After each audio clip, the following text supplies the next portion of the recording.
Alright, yeah, and welcome back to some more Magic Arena, and this week we're going to be taking a look at a deck that is going to die upon rotation.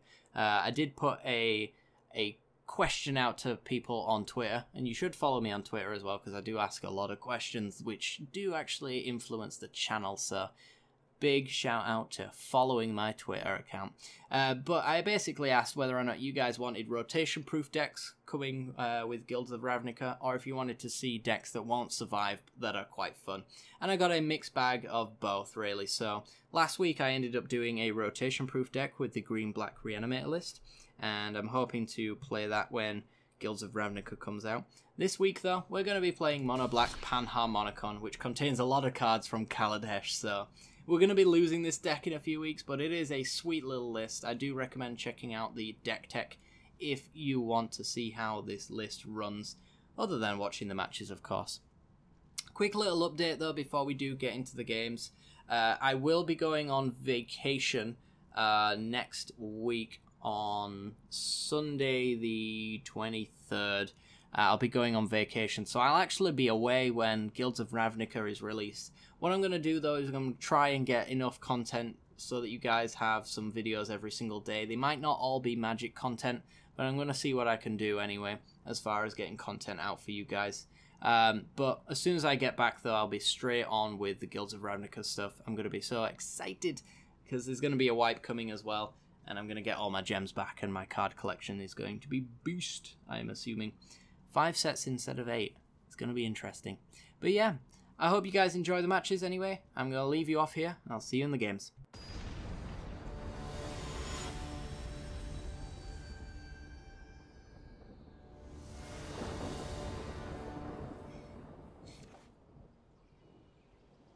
Okay, we're in, and 3-lander with the Dust Legion, Panharmonicon, and Gonti. Ugh, love it. Gonti's so sweet. I'm going to miss him. Right, so what's our opponent playing? Currently playing, should I keep this 7? Well, opponent, do you keep that 7? He does. Alright. So, land go. I forgot to change my basics. It's alright. These are pretty sweet basics anyway. My god, the artist is one of those one-named people. Like McLovin. That's beautiful. Love it. Alright, opponent. Play a card. Any card. Preferably a land. Or just pass. Just pass without playing lands. That also works for me. Ooh, black-white. Alright, so we're going to play Dust Legion Zealot. We're going to draw a card, lose a life. Another Gonti. Alright. Actually running 4 copies of Gonti in this deck because he's stupid with Panharmonicon. So, you know. I'm happy to legend rule my Gonti just for 2 extra cards from my opponent's deck. I think it's super hilarious. Are we up against like vampires or something like that? Looks like it. Metallic Mimic named Vampire. Yep. Alright, so we should be pretty well favoured for this match, I would imagine. I'm not going to swing, I'll get 2 hit back at me, so really doesn't benefit me. I'm wondering how likely this Panharmonicon is to stick around, though, because it might just hit a cast out, or if my opponent for some reason is running main board enchantment hit, like Divine Thingamajig, something like that. Divine Thingamajig. Ooh, Legion's landing. Alright, so he's making a 3/3 lifelinker. That's pretty sweet. Alright, well, I'm just going to set up my Panharmonicon. Because if my opponent's setting up double mimics, I'm just going to set up the double kill. Add a 2/2 to the body, kill 2 creatures for 4 mana. It's pretty sweet. Just don't cast me out. It's not the end of the world if he does, but ideally he shouldn't. Gideon of the Trials. Okay. The gods of this world are worthy of service. Not if I can help it. Not if I can help it. Thank you, Gideon. It's pretty sweet. Alright, so no damage dealt. I could take 5, 6, 7, 8. Or I could just block. I think I'm just going to block. If I'm blocking, I should actually block most damage, since I can't actually deal damage back. Ooh, Meteor Golem. Alright, well, Ravenous Chupacabra, kill both of his lords. Boop and boop. Since I don't really want him using Andanto to make 2/2s every turn, I'll get rid of the lord effects. So we just need to hit like land drops consistently. Twilight Prophet. Okay. I'm going in. Oh boy, going 4/4 mode. Alright, so I'm going to block again. We're going to be replacing it with a Gonti anyway, most likely. Ooh, Vraska's Contempt. 5 damage on board if I don't Gonti. I could also Dust Legion take 2. I'd go up to 3 mana if I hit a land. I do really need to hit a land. But I also need to take care of this Gideon because that's real bad. I mean, I could hit a Vraska's Contempt with my Gonti anyway. Let's see what we can hit with Gonti. We get 2 cards out of my opponent's deck. Potentially. It's very hard not to. Gifted Aetherborn's pretty nice. As a blocker / lifelink. I'm probably going to need the life over the card draw, which I've already got in hand, so I'll take the Aetherborn. And I could take... It might be Twilight Prophet. We could probably get the City's Blessing.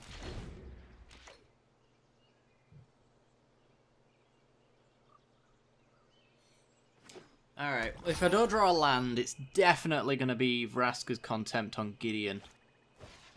So I just can't take as much damage as I'm taking anymore, I think. I really need to be able to block this Prophet. Now it's my turn. Alright, so swings with everything. I'm going to block the 3/3 and kill it. Death Touch. Go to 5. I'm going to Vraska's Contempt Gideon. The land is great. Yeah, if we needed that land drop last turn, because now I could Vraska's Contempt and Aetherborn. Really nice curve. But not the case here. Alright, I guess I'm going to pass. I'm going to let my opponent walk into this Vraska's Contempt rather than just cast it now. Leaves a little bit of information unknown to my opponent for the time being. He does get another creature. Oh yeah, then we do take Twilight Prophet damage. We could just be dead. Ouch. Yeah, we're just dead. Great. If he ticks up his Gideon anyway. Good times. Oh, zeros his Gideon, should I say. He does. You'll have to get through me first. Alright, it was close, but it was never going to be any different. We were always going to lose this one. That Twilight Prophet is ridiculous. We missed our land drop, which meant we missed value. Yeah. Concede. Oh, it's really frustrating. It's RNG for you, though. Alright, Vampires. Yeheni's Expertise seem fine as a nice little wipe. I'll bring in the Aetherborns. They block nicely.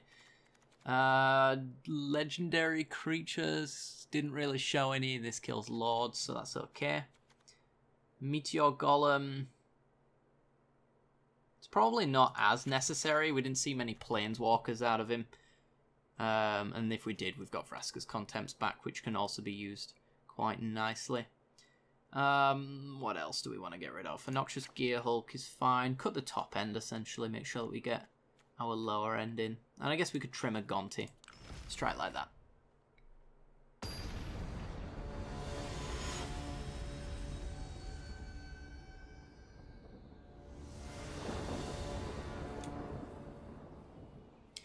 Alright. Turn 2 Kite Sail. If it dies, turn 3 Izareth. We could play Izareth anyway and Panharmonicon on 4. It's a curve. It's not the best curve in the world, but I'll take it. Is my opponent taking their 7? They are. Alright. At least we both have hands that we're happy with. One good takeaway from this one. We're going to have a good game. Conquistador. Okay. Well, Kite Sail. We got another Kite Sail to take another card if we need it. Fatal Push. Okay. He's got a Lord in hand, though. He needs to play his Ether Hub unless he's top-decked white in order to cast it.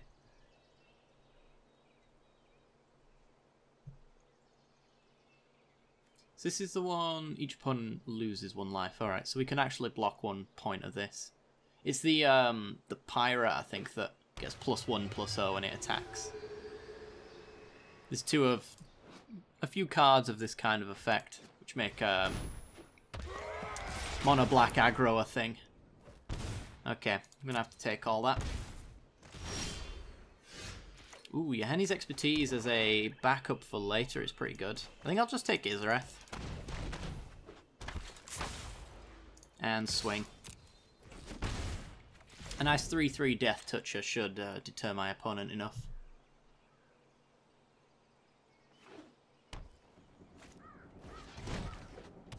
It's a Zealot. Alright. Oops, that was me. Sorry.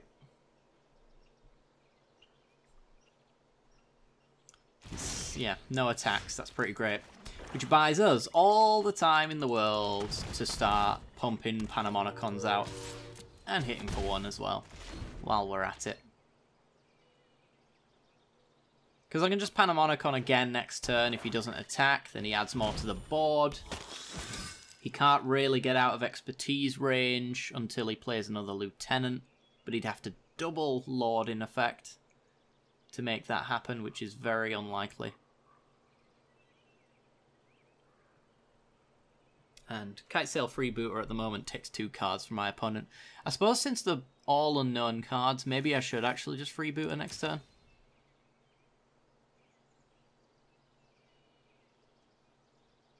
If he attacks, I'd block the crap out of things. Alright.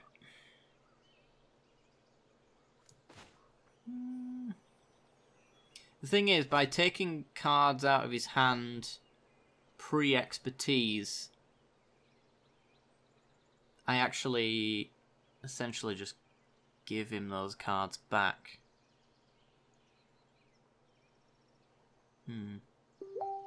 Oops. That's me. I thought I'd close that. Leave me alone, friends. Alright. Swing with Freebooter. Let me solve that.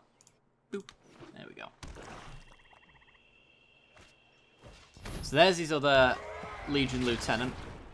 He can have a nice big swing and then everything dies.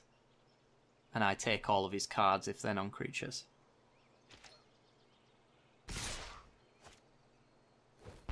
Yep. Okay, so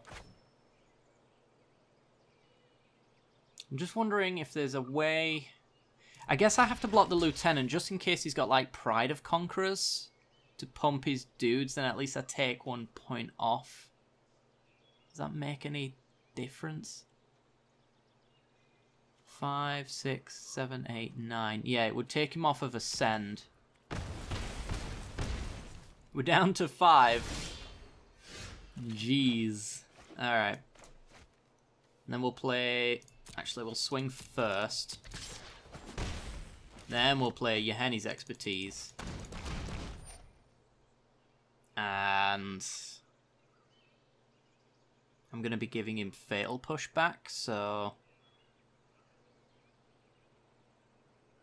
which one do I want to play? I guess I want to play the Freebooter because I need the Etherborn's life. So he gets Fatal Push back. I get to see his hand 3 times. If he doesn't take the Fatal Push here, I get to eat his hand entirely. Yeah, there we go. I get to see his other 2 cards, though. Both swamps. Right, we're in an awesome spot.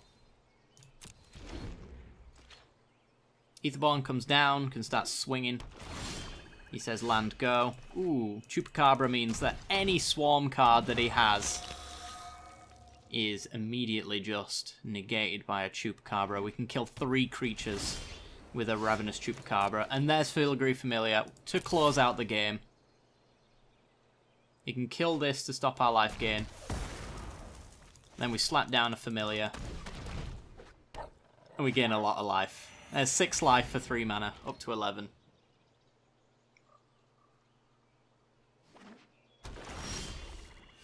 Sadly, my opponent is flooding a bit, and we refill our hand. Metal Spinner's Puzzle Knot also triggered off Panharmonicon. Most people think it's just creature enter the battlefield abilities, but it actually has artifact written on it. Wow, the flood is real. If only my opponent knew I drew into garbage, maybe he wouldn't have scooped there. Alright.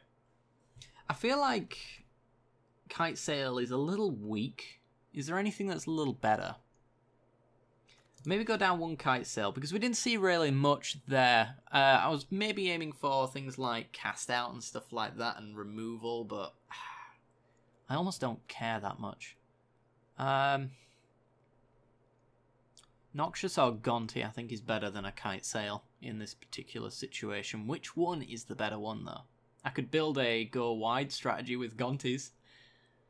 Or I could Noxious for life gain. I think the life gain is actually going to be more relevant, since this is a beatdown kind of matchup. It's yet again, it's like an overpowered Chupacabra as well. I can machine gun down his creatures, but I gain life for them at the same time. So if I ordered my triggers correctly with Lords in play, I could kill the Lord last so that he pumps life gain into me. Giggity. 1 land, but the hand is nice. Oh god. We've got 2 draws to find a land.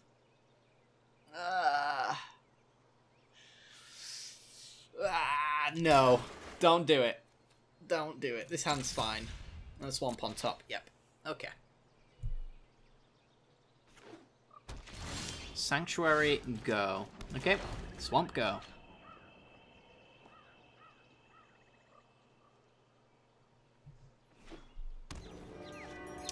Courtyard into Mimic. Can't quite kill that, so he's probably going to get value from it. Unless he's got, like, Queen's Commission, is it? As his vampire option. Ooh, a cast down. It's probably worth casting down, I think. Yeah. Stop him from getting pumped up vampires now, and then on turn 4 I can kill something again. I can freeboot him next turn or draw cards.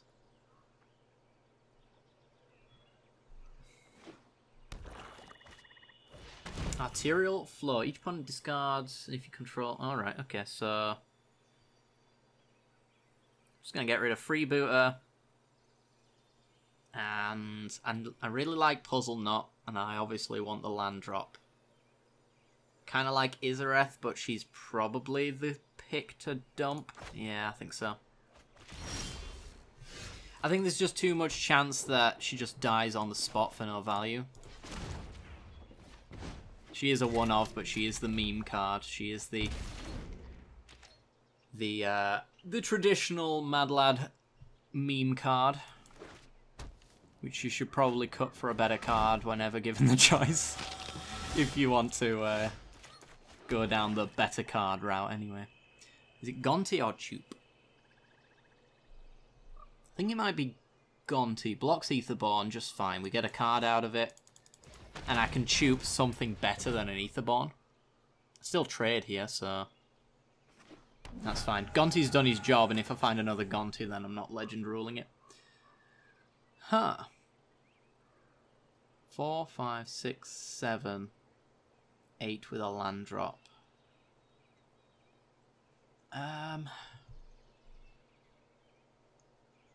Might just be Call to the Feast. I think so, yeah. It's just blockers that allow me to get to the late game, which is exactly where I want to be. My opponent's deck not so great in the late game. I think he's more of a beatdowny, slow beatdown deck anyway.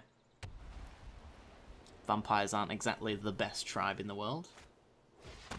Oh. Goodbye, hand. Good job. Call to the Feast isn't in my hand. Blocked. Dead. And we hit a land. Land's not too bad, because if I hit another land, then I'm gaining mana with Cabal Stronghold. For now, though, just get Call to the Feast down. Some nice blockers slash attackers depending on the situation of his hand. And then we got a redraw with Puzzle Knot later. Puzzle Knot being in here as the extra Dust Legion Zealots, because this deck, when it ends up flooding out like crazy, does kind of need extra card draw. Okay, so he's ticking up on his Vampire, and then we're taking you down a wee bit. I'm happy to attack through that. Well, there's our up on mana situation. So we've got 7 mana in total. Let's spend 3 of it on cracking Puzzle Knot, which gets me the cast down, which is well spent on a Mimic. And then let's get in at Gideon. Might as well leave the pacified Vampire back.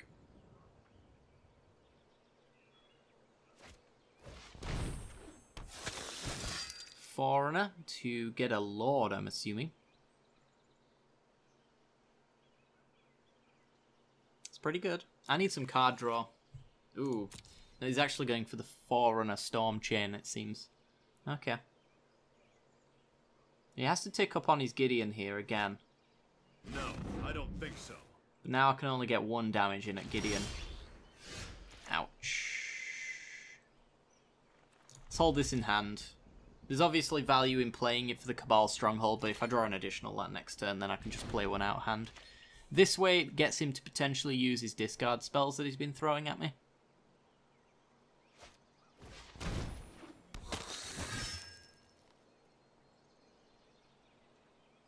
Yeah, game's getting away from us a wee bit. Gonna go get another Forerunner, I guess? Or is it time for a Lord? Twilight Prophet. Okay. 5, 6, 7, 8, 9. If he's got a land, then it's 10. Ugh. Now it's my turn. Gideon beats.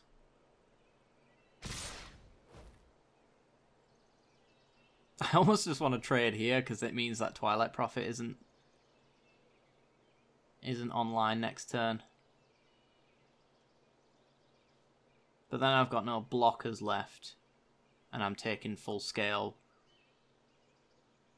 destruction. I'm just not going to block, I think. We'll save it for now. Can always just like draw into a Chupacabra and take him down some stuff. There's a Noxious Gear Hulk. Okay, so I'm going to swing at Gideon. Going to go to 1.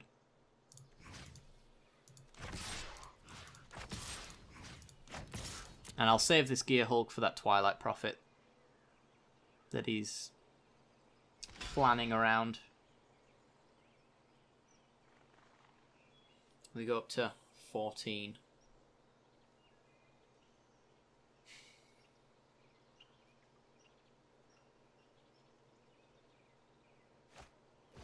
Fatal Push, a Vampire token. That's what pain feels like. Okay, so he didn't actually have the City's Blessing then. I'm still going to kill it with Noxious Gear Hulk. Because it's really bad for me. Once he does get the City's Blessing. And it's 4 life, so it's also pretty great. This is grim. This is real bad.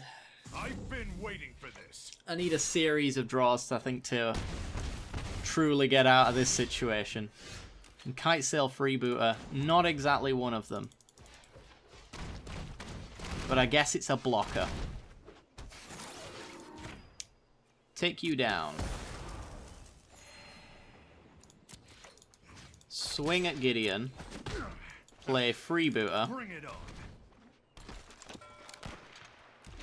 And now he has to tick up on Noxious Gear Hulk with his Gideon in order to not lose it. Another Twilight Prophet. Alright. Jeebus Christ. Where's my top decks, game?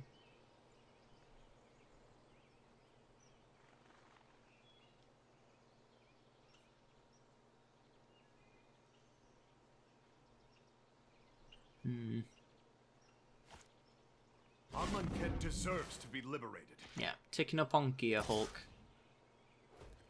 I'll take the 4. If I find removal for Twilight Prophet, then we're pretty good. There's a Walk the Plank. Oh boy. Kill you.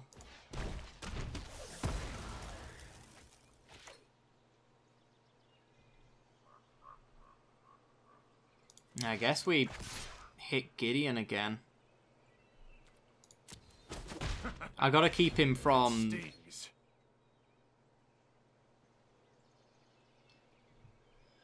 Bear with me.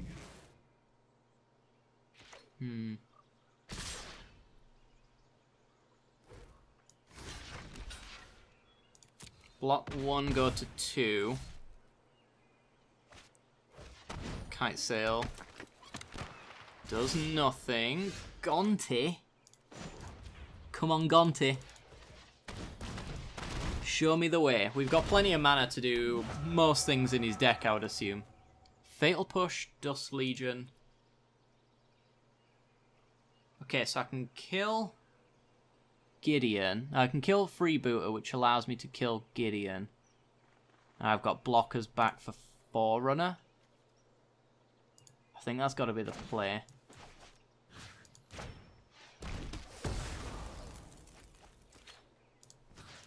So, dead up to 3. Not dead to a single removal spell. Hits a land. Alright, I think we're turning the corner. Oh my god. Oh my god, we've done it. I don't know, I feel if I was my opponent there, I feel like I would have played that out because we were both on top decks. Like, I'd only just gotten into the superior position. I think he'd been carrying it for a very long time. So, to just give it up like that, I'm not sure. Like, he could get... I don't know. I'm sure he has removal for, like, Noxious Gear Hulks, and then he's in a great position. He's on, like, 24 life, and I'm on, like, what was it, 3? So, I don't know. I feel like he could have just killed me at any point. Like, his discard spells were 2 damage I couldn't prevent. So, yeah. Either way, we ended up winning that one very, very closely. That was a great match, though. I hope you guys did enjoy it also, and if you did, then be sure to like, subscribe. If you hit that little bell icon, you'll get notifications that YouTube doesn't give you that let you know when I release new videos. And other than that, I will see you all next time for some more Magic Arena.